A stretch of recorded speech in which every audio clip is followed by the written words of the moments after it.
Quando Miguel bateu a porta do carro naquela noite chuvosa, gritando: "Se vai ficar chorando, então fique aí na rua", não imaginei que aquele seria o momento em que minha vida mudaria para sempre.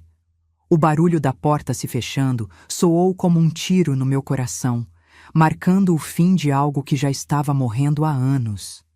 Encharcada pela chuva, assisti às luzes traseiras do carro desaparecerem na escuridão, me deixando sozinha aos 58 anos, sem celular, sem dinheiro e sem dignidade. Foi então que uma senhora cega se aproximou, apoiada em sua bengala, e sussurrou palavras que ressuscitariam minha alma. "Finja ser minha neta. Seu marido vai se arrepender amargamente."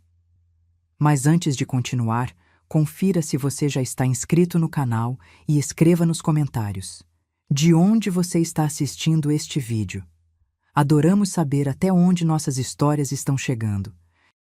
As luzes dos carros passavam por mim, iluminando momentaneamente meu rosto molhado, enquanto eu tentava entender o que havia acontecido. A discussão começou por algo tão banal. Eu havia esquecido de comprar o vinho que Miguel queria para o jantar com seus colegas de trabalho. Um erro simples, mas para ele foi como se eu tivesse cometido um crime imperdoável. "Você não consegue fazer nada certo, Helena", ele berrou no carro, batendo no volante. 30 anos juntos e você continua me decepcionando." As palavras dele cortavam mais fundo que a chuva gelada que agora penetrava minha roupa. 30 anos de casamento reduzidos a uma garrafa de vinho esquecida. 30 anos em que, aos poucos, fui me tornando uma sombra, uma versão apagada de mim mesma. As lágrimas começaram a cair, misturando-se à chuva, e então veio o estopim. "Pelo amor de Deus, você vai começar a chorar agora? Eu não aguento mais esse seu drama." Foi quando ele parou bruscamente o carro naquele ponto de ônibus deserto. Olhou para mim com desprezo e ordenou que eu saísse. Quando hesitei, ele se inclinou e abriu a porta do passageiro. "Saia, Helena. Se vai ficar chorando, então fique aí na rua." Saí, atordoada, incrédula. Ele arrancou com o carro, deixando-me sob a chuva torrencial em um bairro que eu mal conhecia. A água escorria pelo meu rosto, pingava da ponta do meu nariz. Olhei para minhas mãos enrugadas, tremendo de frio e medo. 58 anos. Sem trabalho há 2 décadas, porque Miguel dizia que deveria cuidar da casa. Sem amigos próximos, porque ele achava que mulher casada não precisa de amizades que só enchem a cabeça de bobagens. Sem família, porque, uma a uma, ele havia cortado minhas relações, alegando que meus parentes eram gente difícil. E agora, sozinha na chuva, eu me perguntava: em que momento permiti que minha vida se transformasse nisso? Foi quando ouvi o som suave de uma bengala batendo no chão. Tap, tap, tap.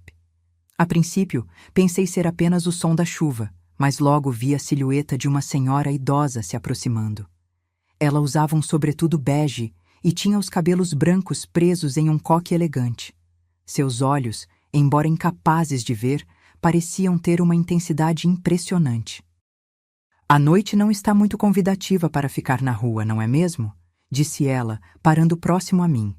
Sua voz era calma, quase melodiosa, contrastando com a violência da tempestade.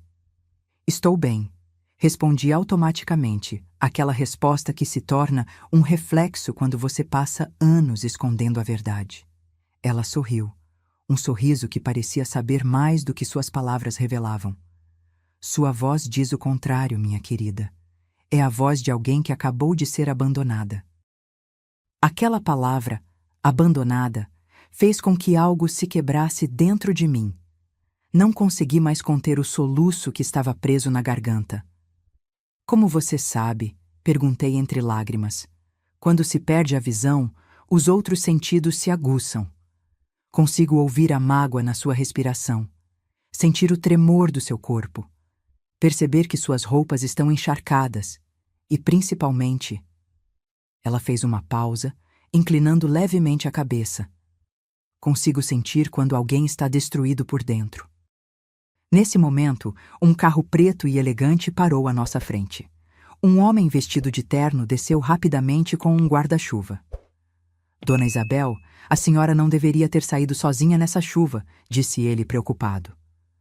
Gustavo, que bom que você chegou, respondeu ela, com uma tranquilidade surpreendente. Então, virando-se para mim, sussurrou: finja ser minha neta. Seu marido vai se arrepender. Antes que eu pudesse processar o que estava acontecendo, ela pegou minha mão com firmeza surpreendente para uma pessoa de sua idade. Gustavo, esta é minha neta. Estava me visitando e foi pega pela chuva. Vamos levá-la para casa. O motorista olhou para mim, confuso, mas não questionou. Isabel apertou minha mão como se dissesse: confie em mim. E eu, sem outra opção, segui com ela até o carro. Foi quando notei que o carro de Miguel estava voltando lentamente pela rua. Talvez, num raro momento de consciência, ele tenha percebido a crueldade de seu ato. Ou talvez apenas tivesse lembrado que eu carregava as chaves de casa. Não importava. O fato é que ele estava ali, observando quando entrei no luxuoso veículo com a elegante senhora cega. Nossos olhares se cruzaram por um instante. Pela primeira vez em anos, vi algo diferente no rosto dele. Surpresa, talvez até um lampejo de arrependimento. Isabel, como se pudesse sentir sua presença, virou-se na direção dele e disse em voz alta: vamos para casa, querida. Ninguém merece ficar esperando na chuva por alguém que não sabe valorizar. O carro arrancou suavemente. Pelo retrovisor, vi Miguel parado sob a chuva, seu semblante transformado pela confusão. Eu estava entrando em um carro com uma estranha, mas estranhamente, pela primeira vez em muito tempo, não me senti ameaçada, apenas curiosa. Para onde estamos indo? Perguntei baixinho. Para um lugar onde você poderá se secar, se aquecer e, mais importante... Ela fez uma pausa, seus olhos cegos parecendo fixar-se em algum ponto distante. Um lugar onde você poderá se lembrar de quem era antes de se tornar o que aquele homem queria que você fosse. Respirei fundo, sentindo o perfume suave de lavanda que emanava dela. O interior do carro era elegante e aconchegante, tão diferente da frieza a que eu estava acostumada. Por que está me ajudando? Perguntei, ainda sem entender o que estava acontecendo. Ela sorriu novamente, mas desta vez havia uma tristeza em seu sorriso, como se tocasse em uma memória dolorosa. Porque alguém fez o mesmo por mim, há muitos anos, e porque reconheço em você algo que também já fui. O carro avançava pela cidade, as luzes das ruas refletindo nas poças d'água. Eu observava aquela mulher que, apesar de sua cegueira, parecia enxergar mais do que todos aqueles com visão perfeita. Algo nela irradiava força e dignidade, duas qualidades que eu havia perdido há muito tempo. Você nem sabe meu nome, murmurei. Helena, ela respondeu simplesmente. Eu ouvi o motorista chamá-la. E você é Isabel? Sim, Isabel Mendes. E pelo que percebi, você acaba de ser expulsa do carro por seu marido, não é mesmo? Assenti, então me dei conta de que ela não podia ver meu gesto. Sim, respondi, sentindo vergonha e alívio ao mesmo tempo por verbalizar aquela verdade. Bem, então acho que temos muito o que conversar, disse ela. Mas primeiro vamos cuidar de você. O carro fez uma curva e entrou por um portão de ferro forjado. À medida que avançávamos por uma alameda arborizada, uma mansão imponente surgiu diante de nós. Não era apenas uma casa, era um símbolo de outro mundo, um mundo que eu havia esquecido que existia. Um mundo onde mulheres como Isabel pareciam comandar seu próprio destino. Bem-vinda à minha casa, Helena, disse Isabel, enquanto Gustavo abria a porta do carro. Ou, devo dizer, bem-vinda ao seu recomeço. Naquele momento, olhando para aquela mansão sob a chuva, senti algo estranho surgir dentro de mim. Não era esperança, ainda não. Era algo mais primitivo, mais essencial. A sensação de que talvez, apenas talvez, eu não estivesse completamente perdida. A mansão de Isabel era como entrar em outro século. Piso de madeira que rangia suavemente, móveis antigos meticulosamente conservados, quadros de paisagens em molduras douradas e um silêncio que parecia contar histórias. Gustavo nos conduziu até uma sala ampla onde uma lareira acesa criava um ambiente acolhedor, contrastando com a tempestade que se intensificava lá fora. Gustavo, prepare um chá para nós e traga roupas secas para Helena, ordenou Isabel com uma suavidade que não diminuía sua autoridade. Ela caminhou pela sala com uma familiaridade surpreendente para alguém que não podia ver, sentando-se em uma poltrona de couro próxima à lareira. Com um gesto delicado, indicou que eu me sentasse à sua frente. "Há quanto tempo você vive assim, Helena?" perguntou ela, sem preâmbulos. "Assim como?" respondi, sabendo exatamente ao que ela se referia, mas tentando ganhar tempo. Com medo, com vergonha, diminuída. Suas palavras diretas me atingiram como um tapa. Ninguém nunca havia nomeado minha condição daquela maneira tão precisa. "Não sei ao certo", confessei. "Não foi de uma vez, foi aos poucos, como água infiltrando em uma parede. Você não percebe até que a estrutura começa a ceder." Isabel assentiu, como se compreendesse perfeitamente a metáfora. "Miguel nem sempre foi assim", continuei, sentindo necessidade de explicar, de justificar. "No início, ele era atencioso, protetor. Dizia que queria cuidar de mim, que eu merecia descansar, que não precisava me preocupar com trabalho ou responsabilidades. E quando isso mudou?" Pensei por alguns instantes. Não sei se mudou ou se apenas se revelou. As críticas começaram sutis. "Esse vestido não te favorece. Você deveria perder alguns quilos. Esse seu jeito de falar me envergonha." Depois vieram as comparações com outras mulheres, os silêncios prolongados quando eu dizia algo que o desagradava, o controle sobre minhas amizades, meus horários, meu dinheiro. Fiz uma pausa, surpresa com minha própria eloquência. Há quanto tempo eu não falava assim, sem medo de ser interrompida ou ridicularizada? "E hoje ele te deixou na chuva", completou Isabel, sua voz carregada não de pena, mas de uma compreensão profunda. "Por causa de uma garrafa de vinho", acrescentei, e a frase soou tão absurda que uma risada amarga escapou dos meus lábios. Gustavo retornou com uma bandeja, serviu chá em xícaras de porcelana e colocou ao meu lado uma pilha de roupas dobradas. "São de minha filha", explicou Isabel. "Ela não vive mais aqui, mas mantém algumas coisas em seu antigo quarto. Deve servir em você." Agradeci e peguei a xícara que Gustavo me oferecia. O aroma de canela e maçã era reconfortante. Bebi um gole, sentindo o calor se espalhar pelo meu corpo trêmulo. "Como você sabia?" perguntei finalmente.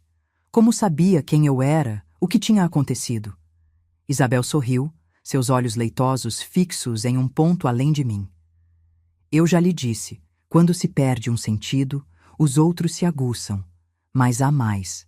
A vida me ensinou a reconhecer os sinais, o tremor na voz, o medo do toque, a mania de se desculpar por existir.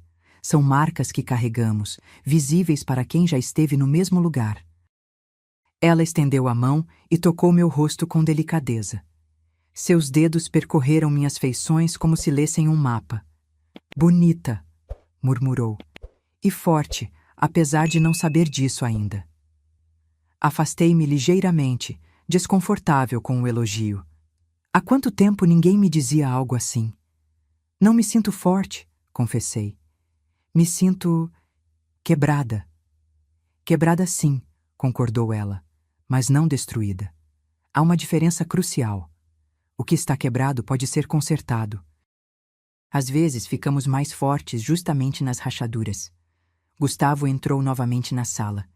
"Dona Isabel, o quarto de hóspedes está pronto." "Obrigada, Gustavo. Helena, você deve estar exausta. Por que não toma um banho quente e descansa? Amanhã continuaremos nossa conversa." Aqueci, subitamente consciente do cansaço que pesava sobre mim. Segui Gustavo por uma escadaria de madeira até o segundo andar. Ele me conduziu a um quarto espaçoso com uma cama de dossel coberta por lençóis brancos impecáveis. "O banheiro é ali", indicou ele. "Há toalhas limpas e tudo o que precisar. Se necessitar de algo, basta puxar aquela cordinha. Agradeci e assim que ele saiu, desabei na cama. A realidade do que havia acontecido me atingiu como uma onda. Eu estava na casa de uma estranha. Miguel provavelmente estaria furioso. E eu estava aliviada. Essa constatação me assustou mais que tudo. Após um banho quente, vesti o pijama que Isabel havia me emprestado. Era macio e cheirava a lavanda, como ela. Sentei-me na beirada da cama e olhei pela janela. A chuva continuava, mas agora parecia gentil, quase musical. Foi então que notei algo estranho no quarto. Sobre a cômoda havia vários porta-retratos, todos virados para baixo. Movida pela curiosidade, aproximei-me e virei um deles. A fotografia mostrava uma mulher jovem, talvez na casa dos 30 anos, com um sorriso luminoso. Ao seu lado estava um homem elegante, de expressão séria.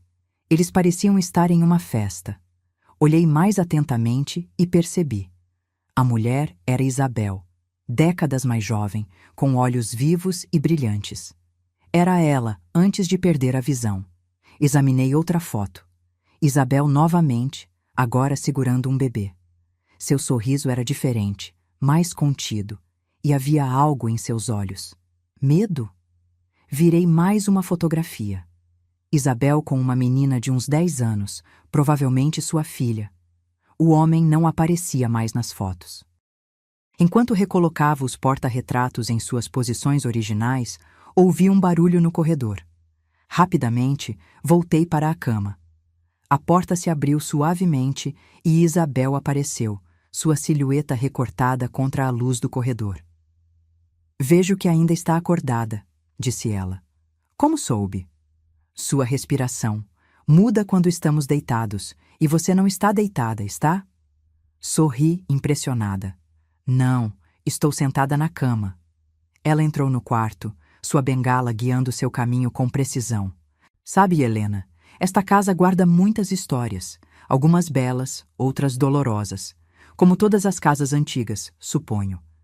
Ela sentou-se ao meu lado, o colchão afundando levemente sob seu peso. Vi as fotografias, confessei, sentindo que devia ser honesta. Sinto muito, não deveria ter mexido. Não se preocupe, na verdade, eu as deixei ali de propósito, queria que você as visse. Por quê? Ela respirou fundo antes de responder. Porque aquela mulher nas fotos também já foi como você. Dependente, controlada, diminuída aos poucos, até acreditar que não era nada sem aquele homem ao seu lado. Olhei para ela com novos olhos, tentando imaginar como aquela mulher forte e segura poderia ter sido algum dia uma versão de mim. O que aconteceu? Perguntei. Ele me cegou, respondeu ela simplesmente. A frase caiu como uma pedra no silêncio do quarto. Senti meu sangue gelar. Como assim? Não literalmente, com as próprias mãos, explicou ela. Mas foi por causa dele. Estávamos discutindo, como sempre. Ele me empurrou, bati a cabeça. O trauma afetou o nervo óptico. Os médicos disseram que a cegueira seria temporária, mas nunca recuperei a visão. Engoli em seco, horrorizada. E o que você fez? Isabel sorriu, um sorriso que continha toda a força do mundo. Descobri que não precisava dos meus olhos para enxergar a verdade. E a verdade era que eu era muito mais do que a mulher que ele havia tentado criar. No dia em que perdi a visão, recuperei minha voz. Ela se levantou, apoiando-se na bengala com elegância. Agora descanse, Helena.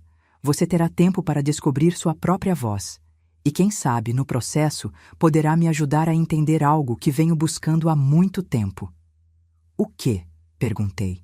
O significado da liberdade, respondeu ela, dirigindo-se à porta. Boa noite, Helena. Que seus sonhos sejam mais gentis que sua realidade. Após sua saída, deitei-me e puxei as cobertas até o queixo. Lá fora, a chuva continuava, mas já não me parecia ameaçadora. Era apenas água, afinal. E água, como Isabel havia sugerido, podia tanto destruir quanto nutrir, dependendo de como a recebêssemos. Fechei os olhos, pensando nas fotografias viradas para baixo e em como às vezes precisamos perder algo para realmente começar a enxergar. Acordei com o som de pássaros. Por um momento, fiquei desorientada, sem reconhecer o quarto onde estava. Então as memórias da noite anterior inundaram minha mente. A briga com Miguel, a chuva, Isabel me resgatando. Sentei-me na cama, observando a luz suave da manhã filtrar-se pelas cortinas de renda. Levantei-me e abri as cortinas. O jardim da mansão se estendia diante de mim, exuberante e bem cuidado, com roseiras, uma fonte central e árvores antigas. Era um refúgio secreto em meio à cidade. Vesti as roupas que Isabel havia me emprestado. Uma saia longa de algodão e uma blusa simples, mas de tecido fino. Parei diante do espelho e mal me reconheci. Não apenas pelas roupas diferentes, mas por algo no meu olhar. Como se uma noite longe de Miguel já tivesse começado a desfazer anos de condicionamento. Desci as escadas, guiando-me pelo aroma de café e pão fresco. Encontrei Isabel na sala de jantar, sentada à mesa com elegância, como se pudesse ver cada detalhe à sua frente. "Bom dia, Helena", cumprimentou-me antes mesmo que eu anunciasse minha presença. "Como sempre sabe que sou eu?", perguntei, aproximando-me. "Seu perfume, seu modo de andar. Cada pessoa tem uma assinatura única, sabia? Sente-se e tome café comigo." Obedeci, observando a mesa impecavelmente posta. Louças finas, talheres de prata, guardanapos de linho. Gustavo surgiu com uma bandeja e serviu café em minha xícara. "Dormiu bem?", perguntou Isabel. "Sim, obrigada. Melhor do que em muito tempo." Imaginei. Às vezes, um espaço seguro é tudo o que precisamos para finalmente descansar. Tomamos café em silêncio por alguns minutos. Havia algo reconfortante naquela quietude compartilhada, tão diferente dos silêncios tensos a que eu estava acostumada. "Você deve estar se perguntando por que a trouxe para cá", disse Isabel finalmente. "Confesso que sim." Isabel pousou a xícara delicadamente. "Há muitos anos, quando perdi minha visão, alguém apareceu na minha vida. Uma mulher que, assim como eu fiz com você ontem, me resgatou quando eu estava prestes a desistir. Ela me ensinou que nossa maior força está justamente nas nossas fragilidades. Prometi a mim mesma que se algum dia encontrasse alguém na mesma situação, faria o mesmo." Ela fez uma pausa, passando os dedos pela borda da mesa, como se verificasse sua limpeza. "Mas há mais", continuou. "Ontem à noite, quando estava me preparando para dormir, tive um pressentimento. Algo me diz que você não está aqui por acaso, Helena. Nada acontece por acaso." Havia uma intensidade em sua voz que me deixou inquieta. "O que quer dizer?" "Quero dizer que talvez você tenha tanto a me ensinar quanto eu a você." Antes que pudesse questionar mais, Isabel se levantou. "Vamos dar um passeio pelo jardim. O dia está lindo demais para ficarmos dentro de casa." Saímos para o jardim. O ar estava fresco após a chuva da noite anterior, carregando o perfume das flores. Isabel caminhava com segurança, sua bengala apenas um complemento a um conhecimento interno do espaço. Percebi que ela sabia exatamente onde cada arbusto, cada caminho e cada obstáculo estava localizado. "Como você consegue se movimentar tão bem?", perguntei. "Prática e memória. Conheço cada centímetro deste jardim. Foi a primeira coisa que aprendi a fazer sozinha depois que perdi a visão. Caminhar pelo meu próprio jardim sem a ajuda de ninguém." Chegamos a um banco de pedra próximo à fonte. O som da água criava uma melodia relaxante. "Sente-se", convidou ela. Sentamos lado a lado, o sol morno da manhã aquecendo nossos rostos. "Helena, o que você fazia antes de Miguel? Quem você era?" A pergunta me pegou de surpresa. Fazia tanto tempo que eu não pensava em mim mesma como uma pessoa separada dele. "Eu era professora de literatura", respondi, a lembrança emergindo com dificuldade, como se tivesse que cavar fundo para encontrá-la. "Lecionava no ensino médio." "E você gostava?" "Amava. Adorava ver os olhos dos adolescentes se iluminarem quando descobriam um poema que os tocava, ou quando finalmente compreendiam a profundidade de um romance clássico. Sorri com a memória, sentindo um calor no peito que há muito não experimentava. Por que parou? Meu sorriso desapareceu. Miguel achava que não valia a pena o esforço pelo pouco que eu ganhava. Dizia que poderia nos sustentar sozinho, que eu merecia descansar. No começo pareceu um gesto de amor. E depois? Depois percebi que era controle. Sem meu próprio dinheiro, sem minha independência, eu estava presa. Mas àquela altura, já tinha perdido o contato com colegas, a confiança em mim mesma. Senti lágrimas se formando, mas não permiti que caíssem. Estava cansada de chorar. Sabe o que é mais triste? Continuei. Nem sei se ainda lembro como ensinar. Parece que aquela mulher apaixonada por literatura morreu em algum momento desses 30 anos. Isabel tocou minha mão levemente. Nada que é verdadeiramente nosso pode ser completamente perdido, disse ela. Está apenas adormecido, esperando que você o desperte novamente. Ficamos em silêncio por alguns instantes, apenas ouvindo o canto dos pássaros e o murmúrio da fonte. Isabel, posso fazer uma pergunta pessoal? Claro. O que aconteceu com seu marido? Depois do acidente. Seu rosto se endureceu ligeiramente. Ricardo continuou sua vida. Por um tempo, tentou fingir que nada havia mudado, que ainda era o marido dedicado, cuidando da esposa deficiente. Era o papel que lhe convinha diante da sociedade. Ela fez uma pausa, sua expressão intensa. Mas eu havia mudado. A cegueira me deu uma visão que nunca tive antes. Comecei a desafiá-lo, a recusar seu controle, a exigir meu espaço. Isso o enfureceu. As agressões verbais se intensificaram, o controle ficou mais severo, até que um dia tomei uma decisão. Qual? Pedi o divórcio. A simplicidade da frase não diminuía sua força. Para uma mulher da geração de Isabel, em uma sociedade conservadora, o divórcio não era apenas uma separação, era uma revolução pessoal. Como conseguiu? Com muito medo, admitiu ela, mas também com muita determinação. Descobri que tinha herdado propriedades de meu pai que Ricardo não conhecia. Abri uma conta secreta. Planejei cada detalhe. E então, um dia, enquanto ele estava em uma viagem de negócios, mudei as fechaduras da casa. Um sorriso leve surgiu em seus lábios ao recordar. Quando voltou e percebeu que não podia entrar, ficou furioso. Ameaçou, gritou, tentou quebrar a porta. Chamei a polícia. Foi um escândalo, claro. A alta sociedade adorou o drama. A pobre esposa cega expulsando o marido de casa. E você não teve medo de ficar sozinha? Sendo cega? Tive pavor, confessou ela. Mas descobri algo importante.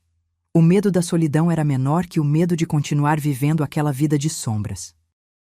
E, com o tempo, aprendi que estar sozinha não significa estar solitária. Contratei Gustavo, construí meu próprio círculo de amigos, redescobri minha paixão pela música, comecei a apoiar causas sociais. Ela virou-se para mim, seus olhos leitosos parecendo fixar-se em algo além de mim. A verdadeira cegueira, Helena, não é a ausência de visão. É a incapacidade de enxergar seu próprio valor. Suas palavras me atingiram profundamente. Por quanto tempo eu havia sido cega dessa maneira? E agora? Perguntei. O que faço? Isso só você pode responder. Mas posso ajudá-la a encontrar o caminho. Começa com uma pergunta simples. Quem é Helena sem Miguel? Engoli em seco. Não sabia a resposta. Havia sido a esposa de Miguel por tanto tempo que havia esquecido como ser apenas Helena. Não sei, admiti. Então esse é o primeiro passo. Redescobrir-se. E vou propor um exercício para começar. Ela se levantou, estendendo a mão para mim. Vamos até a biblioteca. Quero que você leia para mim. Um poema, um trecho de um romance, qualquer coisa que tenha tocado seu coração quando você ainda se lembrava de quem era. Seguimos para a casa, e ela me guiou até uma imponente biblioteca. estantes do chão ao teto, repletas de livros, alguns tão antigos que suas lombadas estavam desgastadas pelo tempo. Escolha um, instruiu ela. Passei os dedos pelas lombadas, sentindo o couro, o papel, o tecido. Finalmente, puxei um volume de Emily Dickinson. Abri em uma página aleatória e comecei a ler. Esperança é a coisa com penas, que pousa na alma, e canta a melodia sem palavras, e nunca para, nunca. Minha voz, inicialmente trêmula, ganhou força à medida que as palavras fluíam. Era como se despertasse de um longo sono. Continue, incentivou Isabel. Li outro poema e outro. Minha voz se tornava mais firme, mais minha a cada verso. Quando finalmente parei, havia lágrimas em meus olhos, não lágrimas de tristeza, mas de reconhecimento. Ali estava um pedaço da Helena que eu havia perdido. Viu? Disse Isabel suavemente. Ela ainda está aí, a professora, a amante da literatura, a mulher que existia antes de ser apenas a sombra de um homem. Naquele momento, meu celular, que Isabel havia pedido para Gustavo recuperar da minha bolsa, tocou. Era Miguel. Meu coração disparou como se tivesse sido pega em uma transgressão. Esse reflexo condicionado me revelou o quão profundo era meu aprisionamento. Não precisa atender se não quiser, disse Isabel com suavidade. Não sei o que dizer a ele, confessei. Então não diga nada, não agora. Primeiro, encontre sua própria voz. Depois, se quiser, use-a para falar com ele. Deixei o telefone tocar até silenciar. Uma sensação estranha me invadiu. Culpa misturada com uma ponta de liberdade. Isabel pareceu sentir minha confusão. O sentimento de culpa, explicou ela, como se lesse meus pensamentos, é a última corrente que nos prende. É a voz deles dentro de nós, nos dizendo que não temos direito à nossa própria vida. Passei o restante do dia com Isabel, ouvindo suas histórias, conhecendo os cantos da mansão que ela navegava com tanta familiaridade.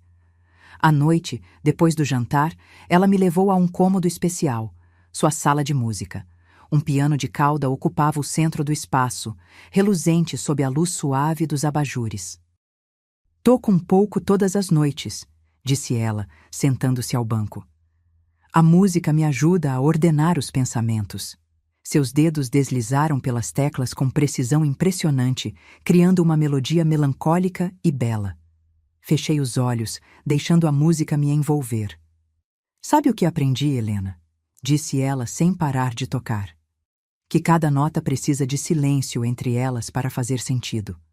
O mesmo acontece com a vida. Às vezes, precisamos do silêncio para ouvir nossa própria melodia.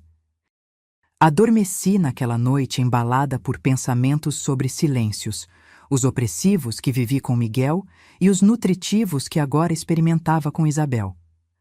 Na manhã seguinte, Isabel me propôs um exercício desconcertante.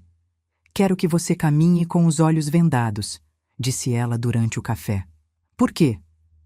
Para aprender a confiar em seus outros sentidos, para entender que ver não é apenas uma questão de olhos.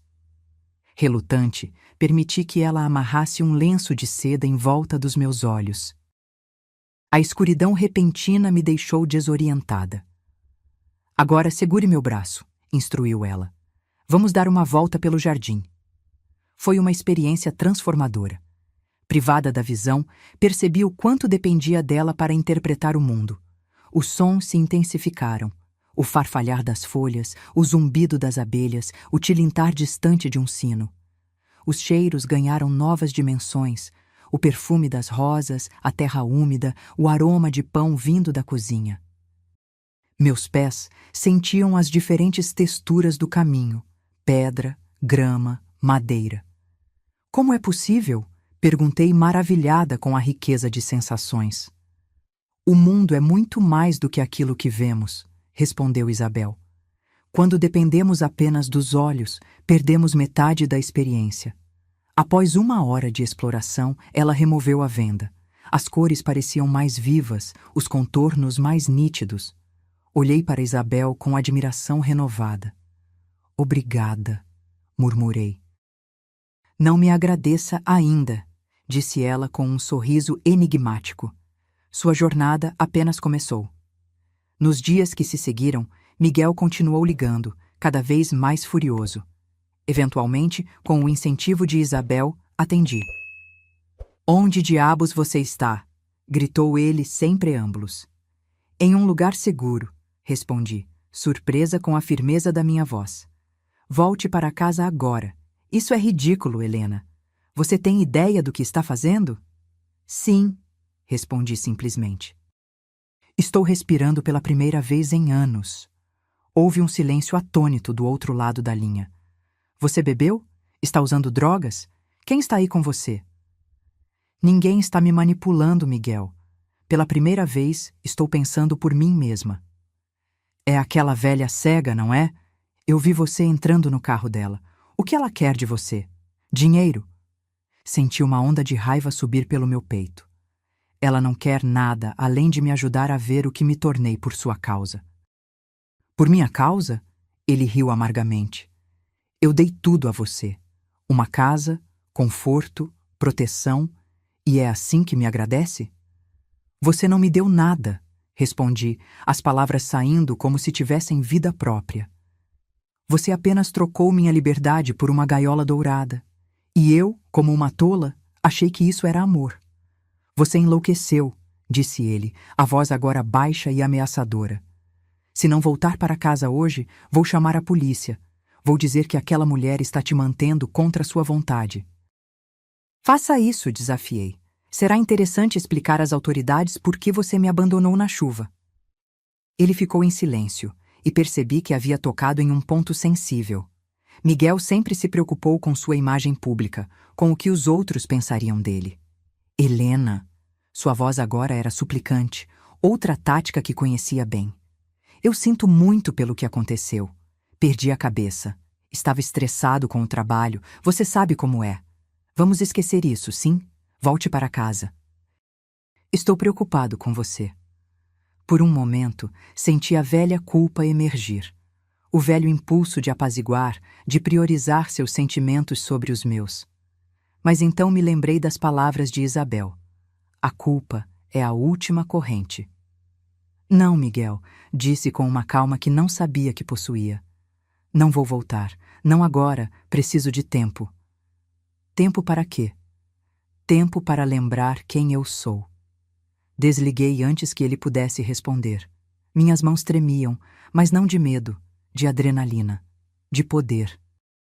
Isabel estava sentada no jardim quando voltei, seu rosto virado para o sol como se pudesse absorver sua luz. Como foi? Perguntou ela. Libertador, respondi, ainda surpresa com minha própria coragem. Ela sorriu, satisfeita. Hoje à noite, disse ela, quero lhe mostrar algo especial. Passei o resto do dia em um estado de excitação nervosa, antecipando o que Isabel poderia querer me mostrar.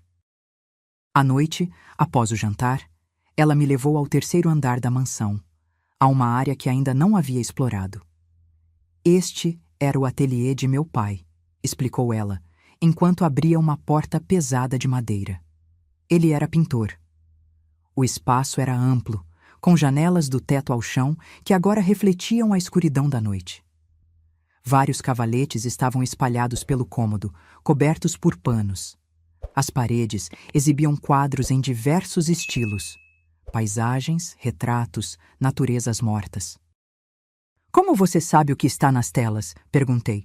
Quero dizer, desde que perdi a visão, completou ela. Eu as memorizei antes, e para as novas, peço que Gustavo ou visitantes as descrevam para mim. A arte, como a vida, não precisa ser vista para ser sentida. Ela caminhou até um dos cavaletes e removeu o pano que o cobria. Era um retrato dela mesma, mais jovem, com um olhar intenso e desafiador. Meu pai pintou este pouco antes de morrer, explicou. Disse que captou algo em mim que eu ainda não havia descoberto. Na época, não entendi. Agora sei que ele viu a mulher que eu me tornaria, não a menina que eu era. Ela passou os dedos pela tela, como se pudesse ler a imagem através do toque. Helena, Já se perguntou por que algumas pessoas entram em nossas vidas exatamente quando precisamos delas? Coincidência? Sugeri. Ela sorriu, balançando a cabeça. Não acredito em coincidências. Acredito em padrões, em ciclos, em conexões invisíveis. Ela se virou para outro cavalete e removeu o pano. O quadro revelado me deixou sem fôlego. Era um retrato de uma mulher que se parecia surpreendentemente comigo, mas vestida com roupas de outra época. Quem é ela? Perguntei, aproximando-me para examinar melhor. Minha avó, Leonor, pintado em 1932. Olhei da pintura para Isabel confusa. A semelhança é... impressionante, não é? Foi o que pensei quando Gustavo me descreveu você. Foi por isso que tive certeza de que não era coincidência você estar naquele ponto de ônibus, naquela noite específica. Um arrepio percorreu minha espinha. O que está dizendo? Isabel se aproximou, tocando meu rosto gentilmente. Estou dizendo que algumas almas se encontram mais de uma vez, Helena. Que alguns ciclos precisam ser quebrados por gerações diferentes, até que a lição seja aprendida. Olhei novamente para o retrato. Os olhos da mulher pareciam me fitar através do tempo, transmitindo uma mensagem que não conseguia decifrar completamente.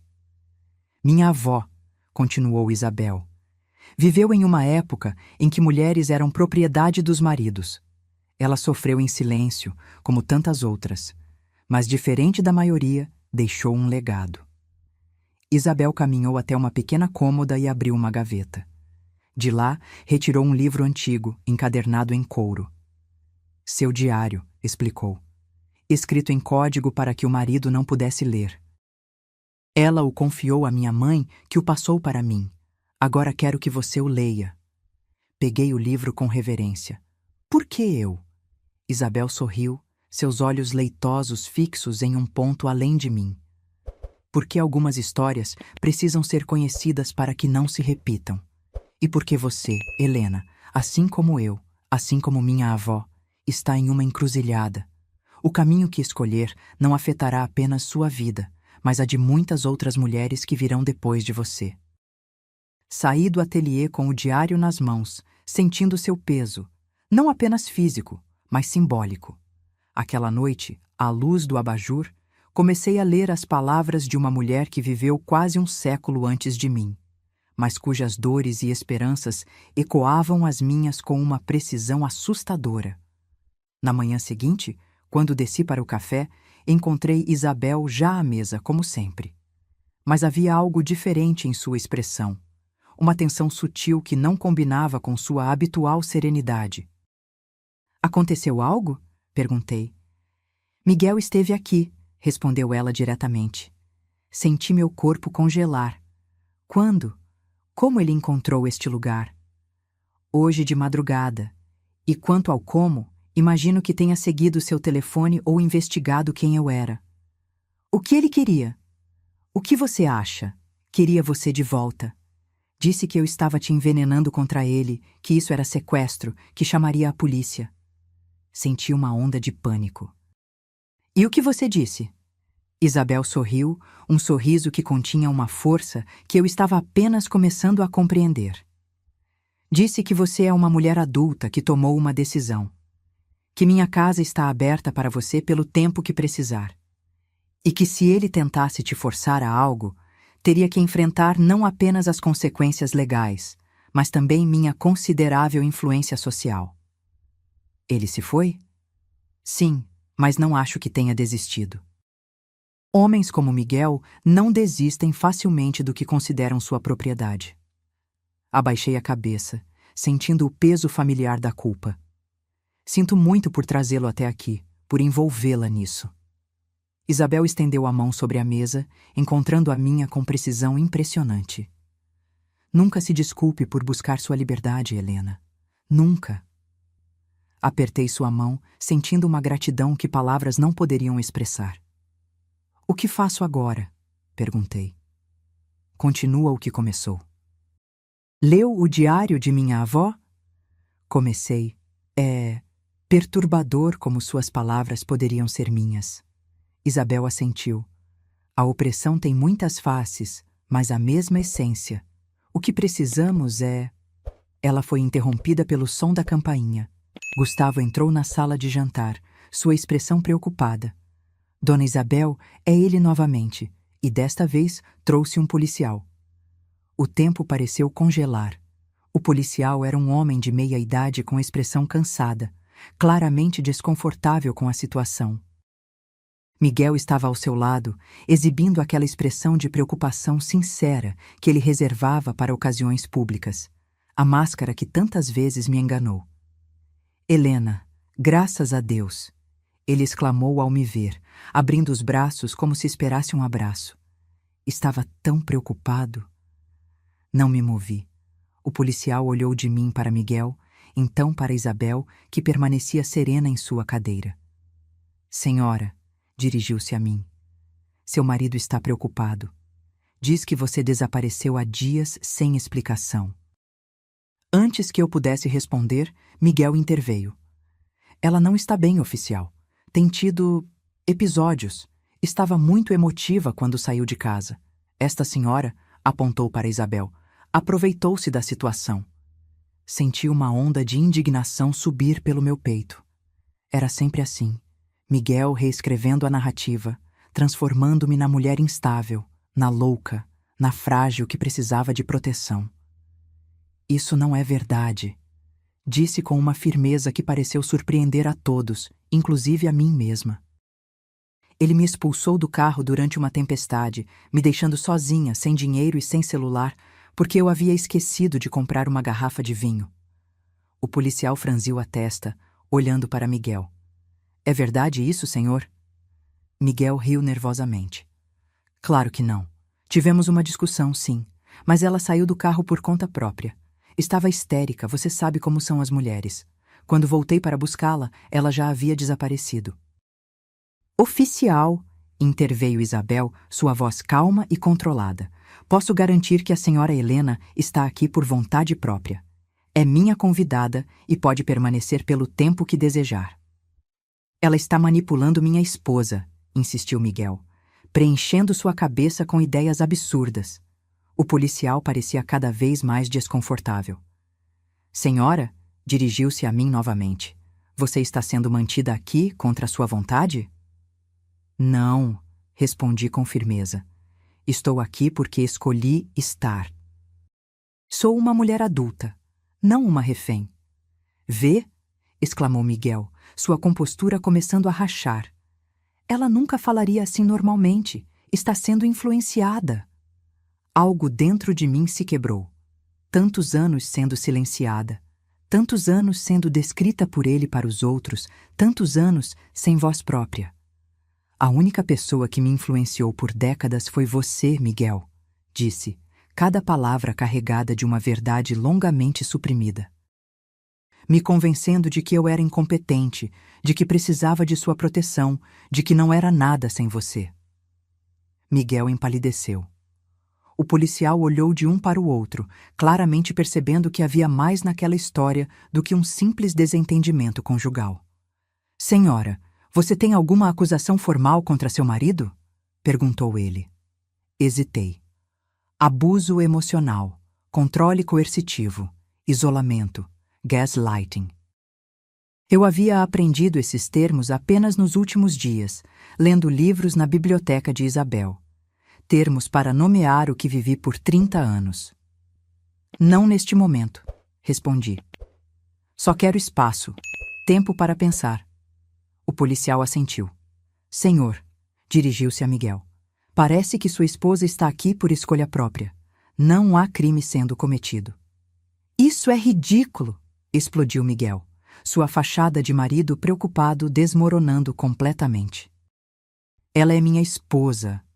Ela não é sua propriedade, respondeu o policial com firmeza.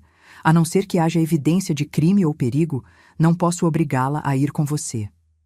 Miguel olhou para mim, seus olhos agora frios como gelo. Você vai se arrepender disso, Helena, disse baixo, quase um sussurro.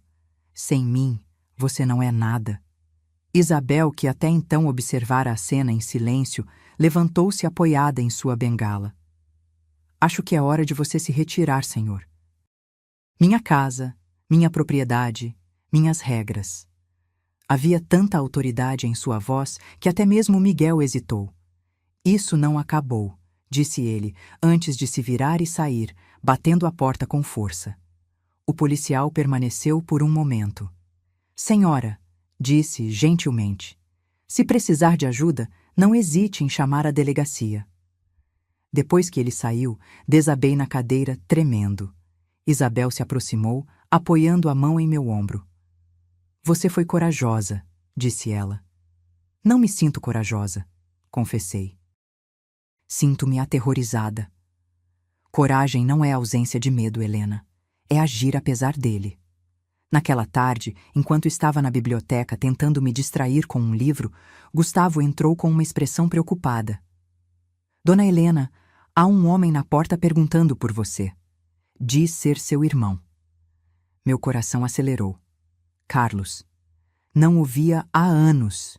Outra relação que Miguel conseguira destruir, convencendo-me de que meu irmão só se aproximava por interesse financeiro. Pode deixá-lo entrar, respondi nervosa. Carlos entrou hesitante, parecendo mais velho do que seus 55 anos.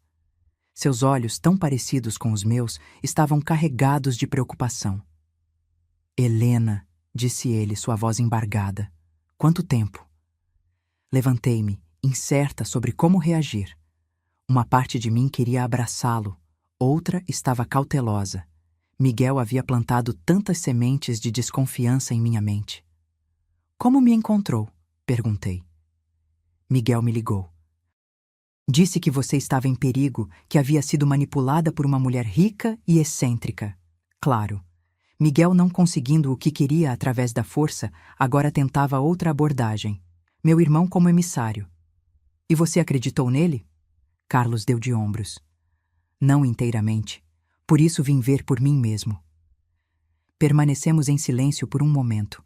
Anos de distanciamento, criando um abismo entre nós. Estou bem, Carlos, disse finalmente. Melhor do que estive em anos, na verdade. Miguel diz que você o deixou. Não foi bem assim. Ele me expulsou do carro durante uma tempestade. Isabel me encontrou e me ofereceu abrigo. Carlos franziu o senho. Isabel, a dona desta casa? Sim, ela tem sido uma luz no fim de um túnel muito escuro. Ele se aproximou, examinando meu rosto. Você parece diferente, Helena, mas você mesma. Sorri, surpresa com sua percepção. É assim que me sinto, como se estivesse acordando de um longo sonho, ou pesadelo. Miguel disse que ela lavou seu cérebro, que está te manipulando para algum propósito sinistro. Ri, a ideia era tão absurda. A única pessoa que manipulou minha mente por décadas foi seu amigo Miguel. Carlos pareceu desconfortável. Ele nunca foi meu amigo, Helena. Foi ele quem nos afastou, sabia? Inventou histórias, disse que eu havia falado mal de você, que estava tentando te extorquir. E por que você não me disse? Tentei, várias vezes, mas você sempre acreditava nele. Sempre. Senti uma onda de vergonha. Era verdade. Miguel havia se tornado meu filtro de realidade, a lente através da qual eu interpretava o mundo. Sinto muito, murmurei. Carlos sorriu triste. Não é sua culpa. Ele é persuasivo. É mais que isso, respondi. É calculista, sistemático. Sabia exatamente como me isolar, como me fazer depender dele para tudo, até para minha própria identidade. Meu irmão deu um passo à frente, hesitante, então me abraçou. O contato físico, o calor familiar, quebrou algo dentro de mim. Chorei nos braços dele como não chorava há anos. Estou aqui agora, disse ele suavemente. E parece que você encontrou ajuda. Quando nos separamos, Isabel estava na porta, Gustavo ao seu lado. Peço desculpas pela intrusão, disse ela. Ouvi vozes e fiquei preocupada. Isabel, este é meu irmão, Carlos, apresentei. Isabel sorriu, estendendo a mão que Carlos apertou respeitosamente. É um prazer conhecer família de Helena, disse ela. Gustavo, pode trazer chá para nosso convidado? Passamos a tarde conversando. Carlos preenchendo as lacunas de anos de distanciamento. Soube que ele havia se casado novamente após um divórcio difícil, que tinha uma filha adolescente, que trabalhava como arquiteto. Pequenos detalhes de uma vida que eu perdera por completo, convencida por Miguel de que meu irmão não se importava comigo. Quando Carlos se despediu, prometendo voltar, senti uma mistura de alegria e luto. Alegria por recuperar uma conexão perdida, luto pelos anos desperdiçados. Família é um bem precioso, comentou Isabel quando ficamos sozinhas. Algo que homens como Miguel trabalham duro para nos tirar. Por quê? Perguntei. Por que eles fazem isso? Isabel suspirou, seu rosto assumindo uma expressão contemplativa. Poder, respondeu simplesmente. Controle.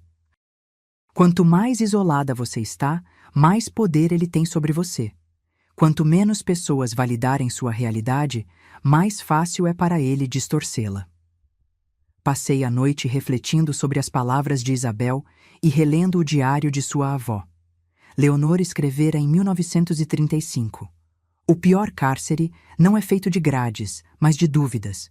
Quando ele me faz questionar minha própria sanidade, minhas percepções, meus sentimentos, constrói paredes mais fortes que qualquer prisão.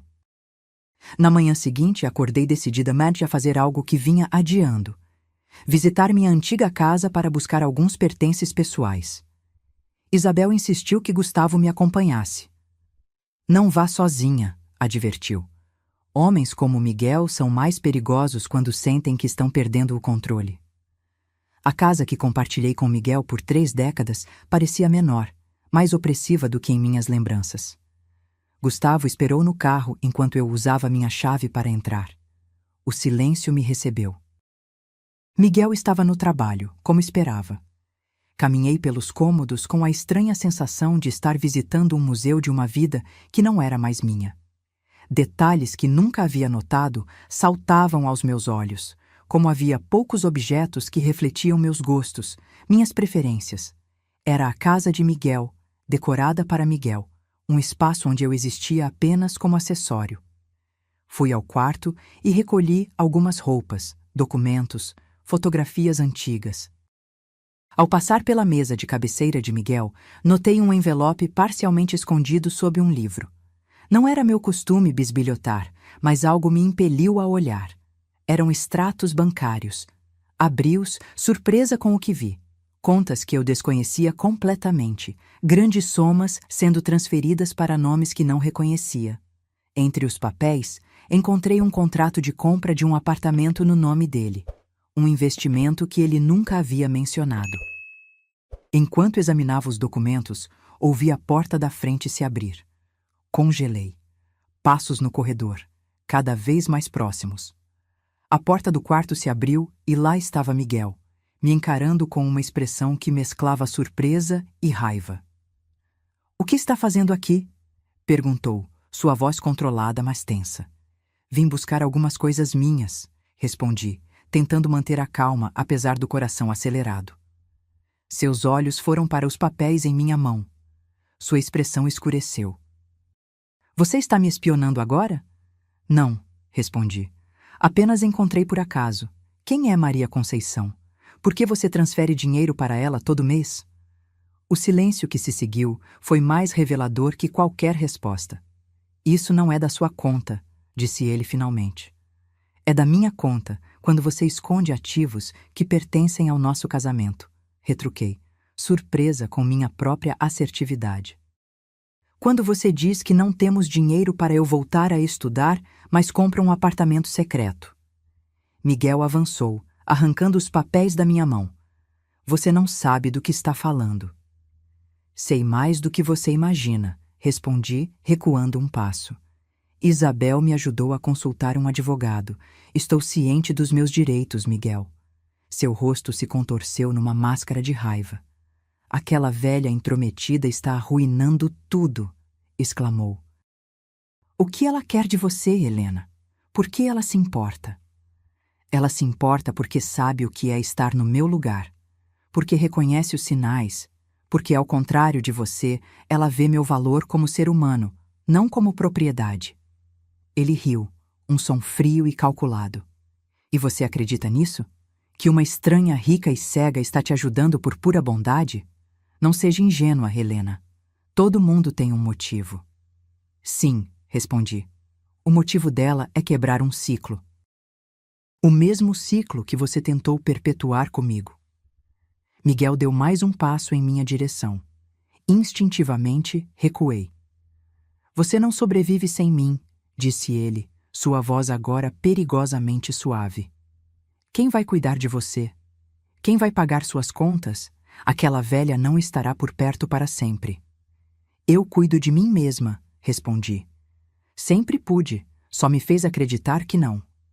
Nesse momento, ouvi passos no corredor. Gustavo apareceu na porta, sua presença uma lembrança de que eu não estava sozinha.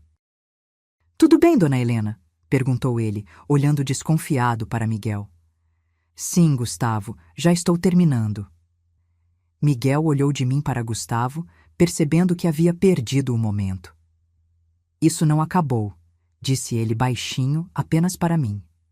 Você vai voltar rastejando quando perceber que não pode viver sem mim. Peguei minha mala e saí do quarto, a cabeça erguida apesar do tremor nas pernas. No carro, respirei fundo, tentando acalmar meu coração acelerado. Ele fez algo? Perguntou Gustavo, preocupado. Não, respondi. Não fisicamente, pelo menos. Voltamos para a mansão de Isabel. Encontrei-a no jardim, sentada próxima à fonte, o rosto virado para o sol. Como foi?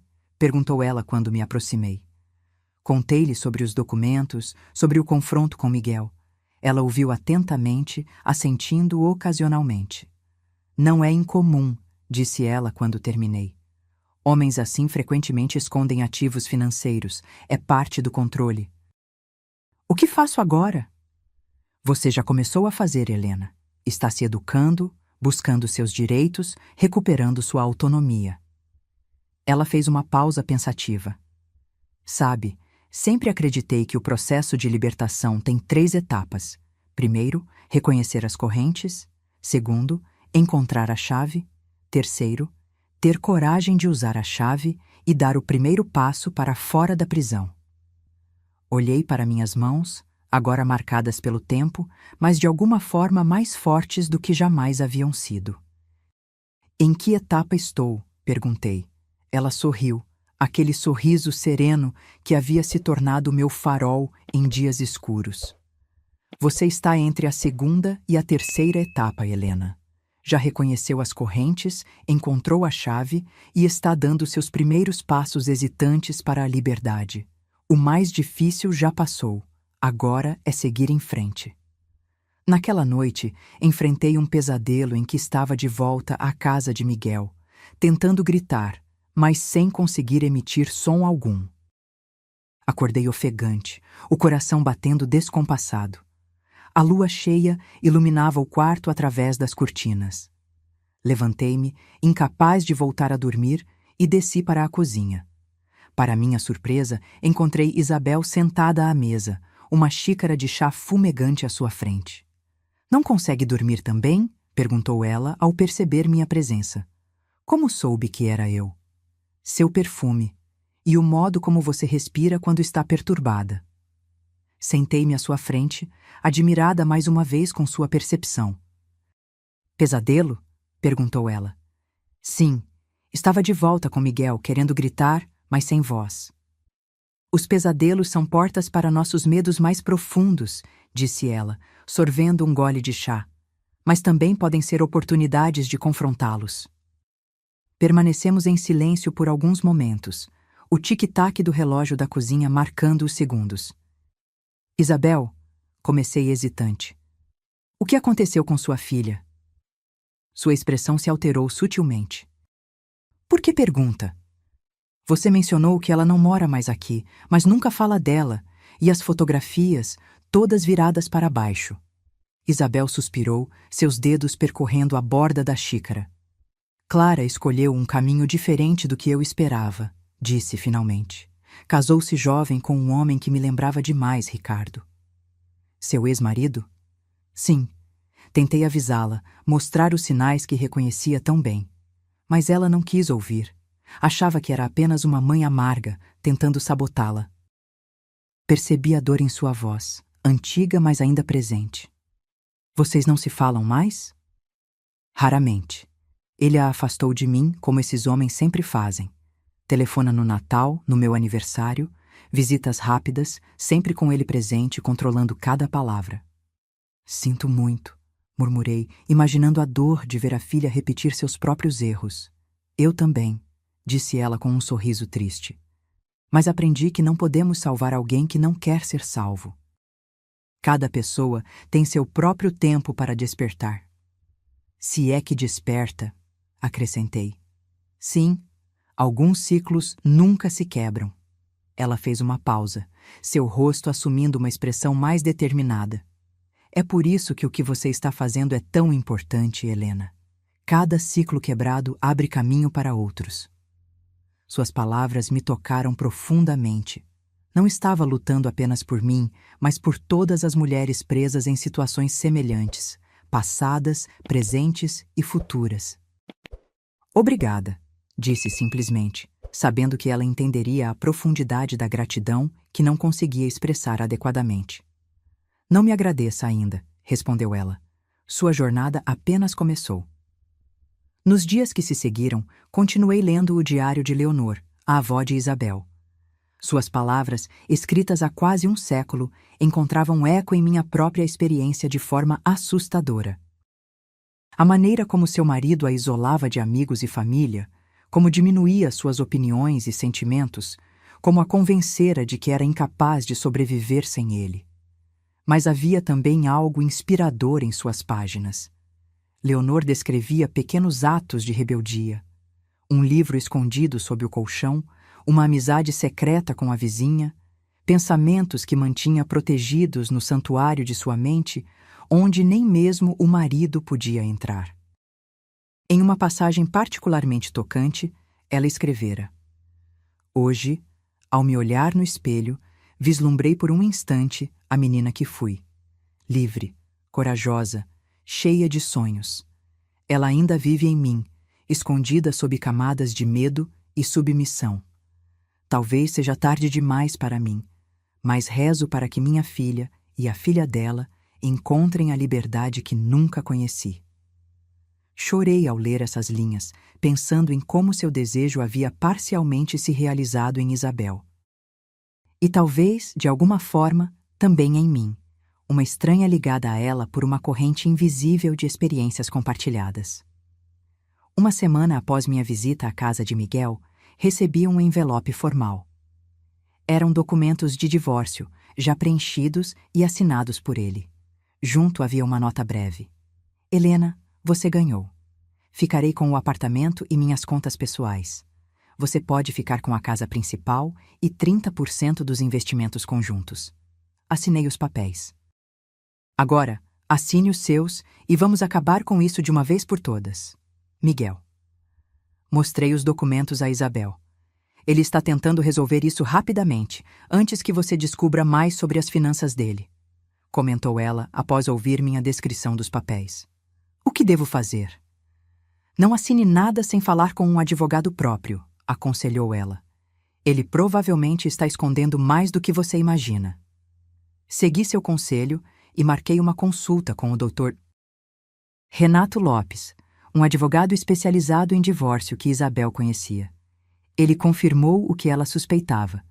A proposta de Miguel era muito inferior ao que eu teria direito em um divórcio litigioso, considerando nossos 30 anos de casamento. Ele está contando com sua ignorância e com seu desejo de evitar conflito, explicou o Dr. Lopes, típico em casos de relacionamentos controladores. Decidi não aceitar a proposta de Miguel. Instruí o advogado a preparar uma contraproposta justa, baseada em uma divisão equitativa real dos bens. A resposta de Miguel não tardou. Ligou furioso, gritando ao telefone. Você realmente quer fazer isso, Helena? Quer arrastar nosso nome pela lama em um processo sujo? Só quero o que é justo, Miguel, respondi calmamente. Metade do que construímos juntos. Construímos? Rosnou ele. Eu construí tudo sozinho. Você só ficou em casa vivendo às minhas custas. Trabalhei ao seu lado por anos no início da empresa, lembrei-o. E depois, você mesmo insistiu para que eu deixasse meu emprego. E todo o trabalho doméstico, o suporte emocional, as conexões sociais que mantive para beneficiar sua carreira, isso não conta? Seu silêncio momentâneo me disse que havia tocado em um ponto sensível. Você mudou, disse ele finalmente, a voz agora baixa e perigosa. Não é mais a Helena que conheci. Você tem razão, concordei. Não sou mais aquela pessoa. E agradeço por isso todos os dias.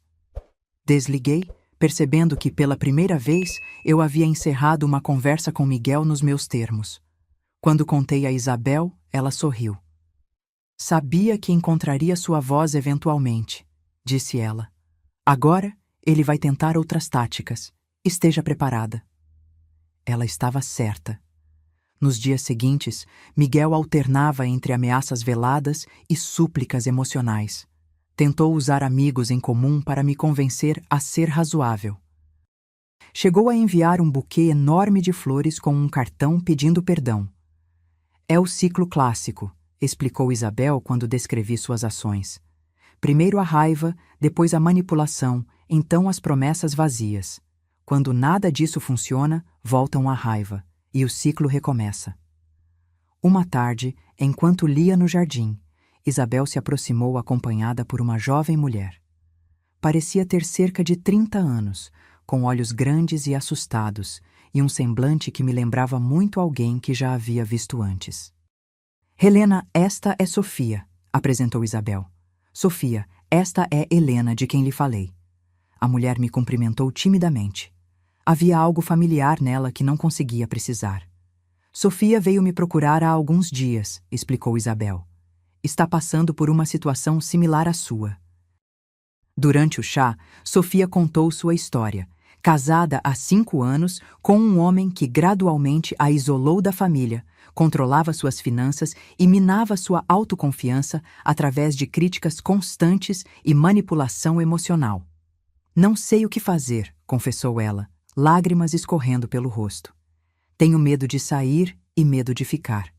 Surpreendi-me falando com uma autoridade que não sabia que possuía, compartilhando insights que havia adquirido nas últimas semanas. O medo é normal, disse-lhe.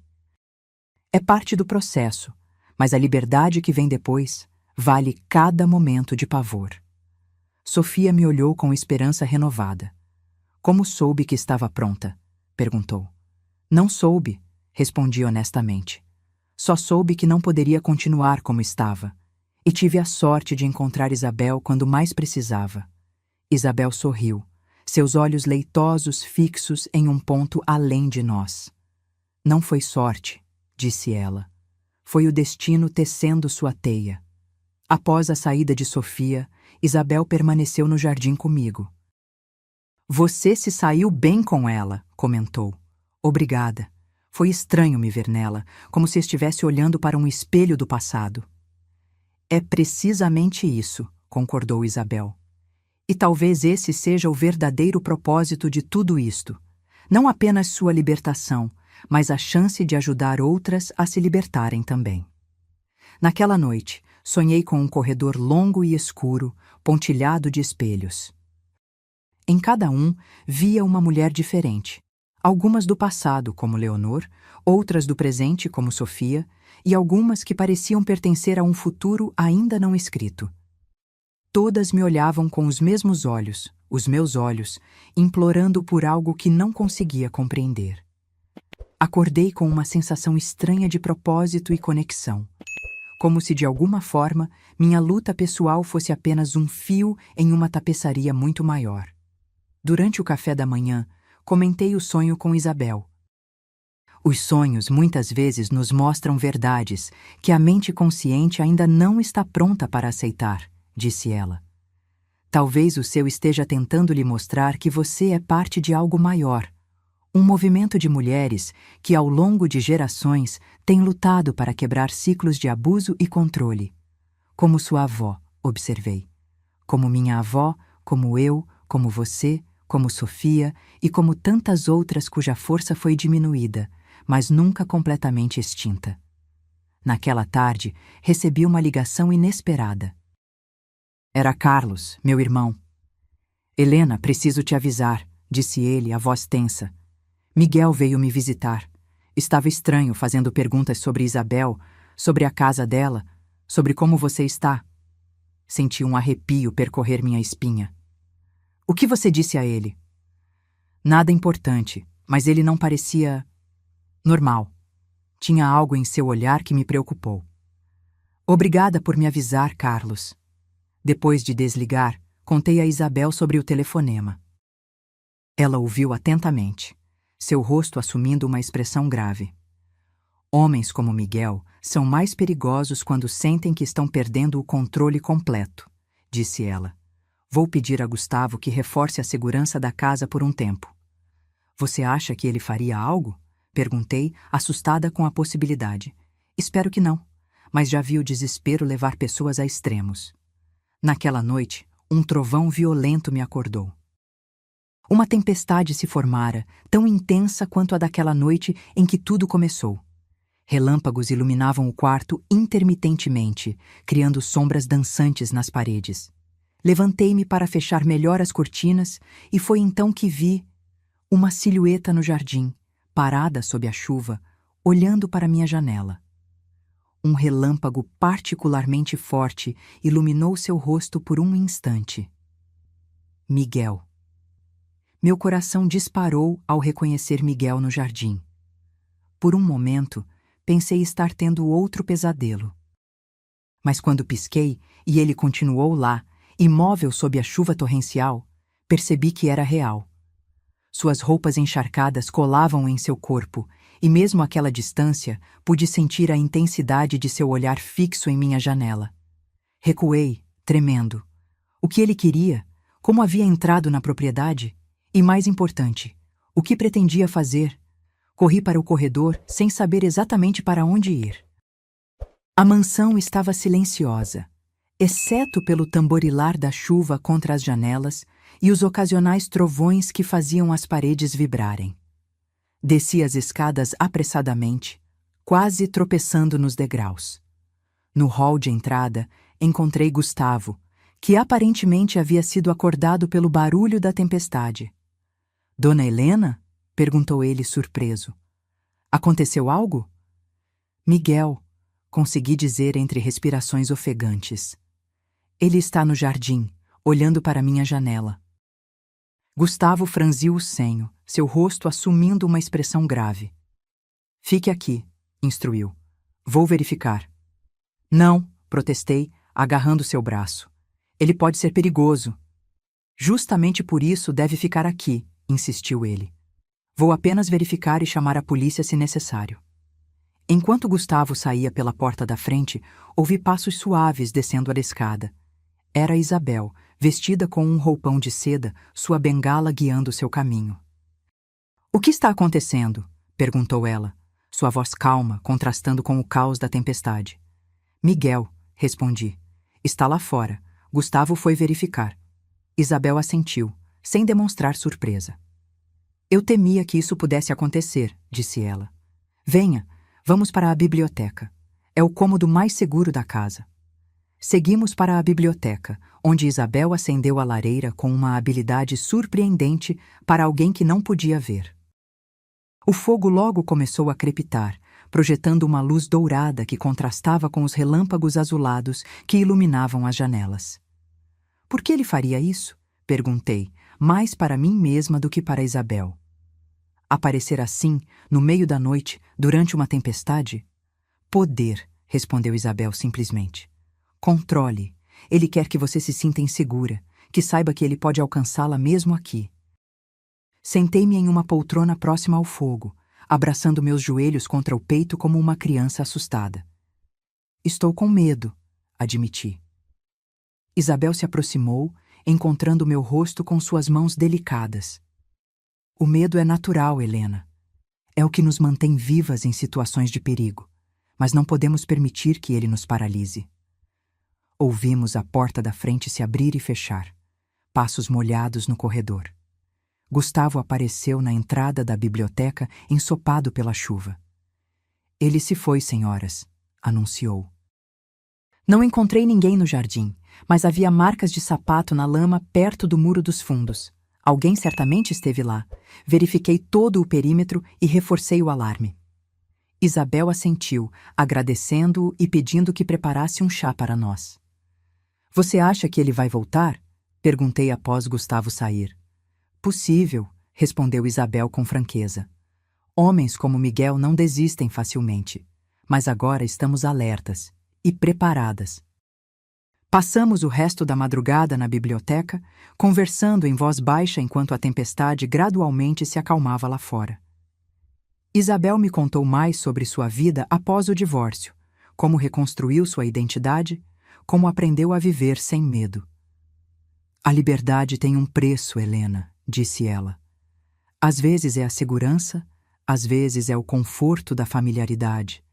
Mas o que ganhamos em troca, dignidade, autoestima, paz interior, não tem valor. Quando o amanhecer finalmente chegou, a tempestade havia cessado completamente. O jardim, visível através das janelas da biblioteca, parecia lavado e renovado pela chuva, as flores mais vibrantes, o ar mais limpo. Vou ligar para a polícia, decidi. Registrar um boletim de ocorrência pela invasão de propriedade. Isabel assentiu, aprovando minha decisão. Sim, documentação é importante nesses casos, cria um histórico oficial. Após o café da manhã, fiz a ligação. Um oficial veio à mansão, tomou nossos depoimentos e inspecionou o jardim. Encontrou marcas claras de escalada no muro dos fundos e pegadas que correspondiam aos sapatos sociais que Miguel costumava usar. Senhora, disse-me o policial antes de sair, recomendo que solicite uma medida protetiva. Esse comportamento indica uma obsessão potencialmente perigosa. Segui seu conselho, com a ajuda do doutor. Renato Lopes, o advogado que Isabel havia recomendado, entrei com um pedido de medida protetiva contra Miguel, utilizando o incidente da noite anterior, o episódio em que me deixou na chuva e vários outros exemplos de comportamento abusivo ao longo de nosso casamento. Nos dias que se seguiram, vivi em um estado de alerta constante. Embora a segurança da mansão tivesse sido reforçada e Gustavo estivesse sempre vigilante, não conseguia me livrar da sensação de estar sendo observada. Uma tarde, enquanto lia no jardim, Isabel se juntou a mim, sentando-se no banco de pedra ao meu lado. Você está mais calada esses dias, observou ela. Tenho pensado muito, admiti. Sobre o futuro, sobre quem sou agora, sem Miguel. E quem você descobriu que é? Refleti por um momento. Alguém mais forte do que imaginava. Alguém que ainda ama literatura, que ainda sonha com ensinar. Alguém que, apesar de tudo, ainda acredita que pode recomeçar. Isabel sorriu, satisfeita. Então você encontrou sua resposta. O próximo passo é transformá-la em ação. Como? Volte a ensinar, sugeriu ela simplesmente. Não necessariamente em uma escola formal. Comece pequeno. Há tantas mulheres como você, como Sofia, que precisam reaprender o amor pelas palavras, pela expressão, pela voz própria. A sugestão acendeu algo dentro de mim. Era tão óbvio, tão perfeito. Usar o que amava como uma ferramenta para ajudar outras mulheres em situação similar à minha. Um grupo de leitura e escrita, murmurei, a ideia tomando forma em minha mente. Um espaço seguro onde mulheres possam redescobrir suas vozes através da literatura. Exatamente, concordou Isabel. E você pode começar aqui mesmo, nesta casa. Temos espaço de sobra. A ideia rapidamente se transformou em plano. Com a ajuda de Isabel e Gustavo, preparamos a biblioteca para receber um pequeno grupo. Sofia foi a primeira a se inscrever, seguida por 2 outras mulheres que Isabel conhecia, ambas sobreviventes de relacionamentos abusivos. Nossa primeira reunião aconteceu numa tarde de domingo. Sentamos em círculo na biblioteca, cercadas por livros que haviam sobrevivido a gerações. Bem-vindas, comecei, a voz inicialmente trêmula, mas ganhando firmeza à medida que prosseguia. Estamos aqui hoje para redescobrir nossas vozes através das palavras de outras mulheres que vieram antes de nós e através de nossas próprias palavras. Distribuí cópias de um poema de Maya Angelou, Still I Rise. Ainda assim, eu me levanto. Quando terminamos de ler em voz alta, uma das mulheres, Luísa, estava chorando silenciosamente. Desculpe, disse ela, enxugando as lágrimas. É que essas palavras parece que foram escritas para mim. Para todas nós, concordei. É o poder da literatura, conectar experiências humanas através do tempo e do espaço, nos fazer sentir menos sozinhas em nossas lutas. Após a leitura, propus um exercício de escrita. Cada uma deveria escrever uma carta para si mesma, de 10 anos atrás ou 10 anos no futuro. O silêncio que se seguiu foi profundo, pontuado apenas pelo som das canetas no papel. Observei aquelas mulheres, cada uma mergulhada em sua própria jornada interior, e senti uma emoção indescritível, uma mistura de orgulho, gratidão e esperança. Quando terminamos, Isabel apareceu na porta da biblioteca. Como foi? Perguntou ela. Transformador, respondi, sem conseguir encontrar uma palavra melhor. Aquela primeira reunião se transformou em encontros regulares. Nosso grupo cresceu gradualmente, o boca a boca trazendo mais mulheres em busca de cura através das palavras. Criamos um nome, Vozes Despertas, e uma pequena biblioteca circulante com obras escritas por mulheres de diversas épocas e culturas. Isabel raramente participava diretamente dos encontros, preferindo permanecer nos bastidores. Mas sua presença era sentida em cada detalhe, nos chás servidos após as leituras, nos pequenos cadernos que oferecíamos às novas integrantes, na atmosfera de segurança e acolhimento que permeava sua casa. Uma noite, após o término de um dos encontros, encontrei-a no jardim, sentada próxima à fonte. A lua cheia iluminava seu perfil delicado. — Por que está sorrindo? Perguntou ela ao perceber minha aproximação. — Como sempre sabe, retruquei, ainda maravilhada com sua percepção. Seu modo de andar muda quando você está feliz, mais leve, mais rítmico. Sentei-me ao seu lado. Estou sorrindo porque hoje, durante o grupo, percebi algo importante, expliquei. Não sou mais apenas uma sobrevivente. Sou uma ajudante, alguém que pode fazer a diferença na vida de outras mulheres. Isabel assentiu, compreendendo.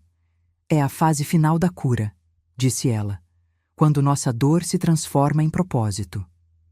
Ficamos em silêncio por alguns momentos, apenas apreciando a noite tranquila, tão diferente daquela noite tempestuosa quando tudo começou. Recebi notícias de Miguel hoje, comentei finalmente. Isabel virou o rosto em minha direção, atenta. Ele assinou a contraproposta do divórcio. Concordou com todos os termos. Isso é surpreendente, observou ela. Aparentemente conheceu alguém. Quer resolver tudo rapidamente para poder se casar novamente. Isabel fez uma expressão preocupada. Outra mulher a entrar no mesmo ciclo, murmurou. Pensei nisso também, concordei. Mas o que posso fazer? Nada diretamente, respondeu Isabel após um momento de reflexão. Não podemos salvar alguém que não quer ser salvo, lembra? Mas podemos criar espaços onde as mulheres possam encontrar ajuda quando estiverem prontas. É o que estamos fazendo com o Vozes Despertas. 2 semanas depois, finalmente assinei os papéis do divórcio. Após 30 anos, eu era legalmente uma mulher solteira novamente. A sensação era estranha. Parte liberdade, parte medo, parte nostalgia por algo que nunca existiu realmente, exceto em minhas fantasias de um casamento feliz. Quando voltei do escritório do advogado, encontrei Isabel no ateliê de seu pai. Ela estava sentada diante do cavalete que exibia o retrato de sua avó Leonor, a mulher que se parecia tanto comigo. — Está feito, anunciei. — Como se sente? Perguntou ela. Livre, assustada, em paz, tudo ao mesmo tempo. Ela sorriu, compreensiva. — É normal. Você fechou um capítulo muito longo de sua vida. Agora começa um novo. Aproximei-me do retrato de Leonor, estudando seu rosto tão semelhante ao meu. Sabe o que é estranho? Comentei. Por um lado, sinto como se estivesse apenas começando minha vida aos 58 anos. Por outro, sinto como se estivesse completando um ciclo que começou muito antes de mim. Isabel assentiu, seu rosto iluminado por um sorriso sereno. Ambas as percepções estão corretas, Helena. Estamos sempre começando e sempre completando ciclos, como a lua, como as estações. Ela se levantou, apoiando-se em sua bengala. Tenho algo para você, disse, dirigindo-se a uma pequena cômoda no canto do ateliê. Abriu uma gaveta e retirou um pacote embrulhado em tecido de seda. Entregou-o a mim com cuidado. O que é? Perguntei, sentindo o peso do objeto em minhas mãos. Abra, instruiu ela. Removi o tecido delicadamente. Era um pequeno espelho de mão antigo, a moldura de prata ornamentada com motivos florais, a superfície ligeiramente escurecida pelo tempo. Era de minha avó, explicou Isabel. Passou para minha mãe, depois para mim. Agora, quero que fique com você. Olhei para o espelho, vendo meu reflexo na superfície antiga. Meu rosto havia mudado nas últimas semanas. Os olhos mais vivos, as linhas de expressão mais suaves, como se o peso dos anos de submissão tivesse sido parcialmente levantado. Não posso aceitar, protestei. É uma relíquia de família. Isabel sorriu, tocando minha mão que segurava o espelho. Você é família agora, Helena. Não de sangue, mas de espírito. De destino. Senti lágrimas se formando em meus olhos. Além disso, continuou ela, para que serve um espelho a uma mulher cega? Prefiro que esteja com alguém que possa usá-lo para se lembrar de quem realmente é. Obrigada, murmurei, abraçando-a impulsivamente. Ela retribuiu o abraço com surpreendente força para seu corpo delicado. Lembre-se, Helena, disse ela suavemente. O verdadeiro espelho não é este objeto em sua mão, mas os olhos das mulheres que você ajudar ao longo de sua jornada. É neles que você verá seu verdadeiro reflexo. Naquela noite, coloquei o espelho de Leonor sobre minha mesa de cabeceira. Antes de adormecer, olhei mais uma vez para meu reflexo na superfície prateada. Por um momento, pareceu-me ver não apenas meu rosto, mas os rostos de todas as mulheres que haviam segurado aquele espelho antes de mim. Leonor, a mãe de Isabel. Isabel em sua juventude. E por um instante fugaz, também os rostos das mulheres do Vozes Despertas, de Sofia e de outras que ainda não conhecia, mas que talvez um dia segurassem este mesmo espelho. Uma corrente ininterrupta de mulheres, cada uma lutando à sua maneira para encontrar sua voz, sua liberdade, seu valor. E eu, Helena, aos 58 anos, finalmente encontrando meu lugar nessa corrente ancestral. Adormeci com uma sensação de paz que não experimentava há décadas, sabendo que mesmo que o caminho à frente fosse incerto, eu não caminhava sozinha. Carregava comigo a força de todas que vieram antes, e talvez, de alguma forma, também seria força para as que viriam depois. Agora, se você gostou dessa história, clica em S inscrever e me diz nos comentários qual parte te deixou de queixo caído. Ah, e não esqueça de se tornar membro para ter acesso a vídeos exclusivos que não posto aqui. Te espero lá.